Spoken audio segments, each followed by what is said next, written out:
هام جدا لسيدات كرة الطايرة من النادي الأهلي اليوم على فريق الصفاقسي التونسي بفوز مستحق بنتيجة 3-0. معايا في هذه اللحظات كابتن ياسر صلاح المدرب المساعد لسيدات كرة الطايرة بالنادي الأهلي. كابتن ياسر ببارك لك، فوز كبير النهارده، بيتكلم طبعا مجهود الفريق والفوز اللي اداه الفريق امبارح على فريق سبورتنج.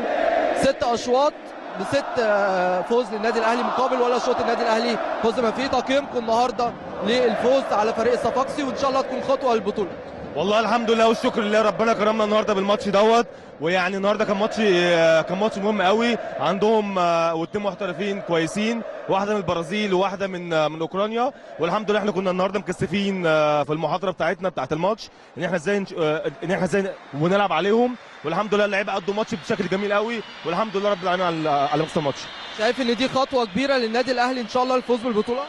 ان شاء الله بامر الله دي اكبر خطوه ان شاء الله والفوز بالبطوله. بس لسه في ماتش مع الجزائر بامر الله يوم الجمعه، ده ماتش برضو ماتش جامد قوي، وان شاء الله بامر الله ونعدي على خير بامر الله. قول لي الفريق يعني بالنسبه له الامور ماشيه ازاي، تفكيرهم ماشي ازاي كلاعبات ان شاء الله، والبطوله احنا لسه محققينها السنه اللي فاتت، هل هدف رئيسي بالنسبه لكم ان شاء الله الموسم الثاني على التوالي ان شاء الله نفوز؟ والله احنا لينا هدف بامر الله ان احنا ان شاء الله ونفوز بالبطوله. احنا والحمد لله، والسنه دي تعبنا جدا في التمرين مع الفرقه، والفرقه مركزه بتركيز جميل قوي وتركيز كبير قوي ان شاء الله علينا ان شاء الله وناخد البطوله بامر الله. توفيق يا كابتن. شكرا، مبروك.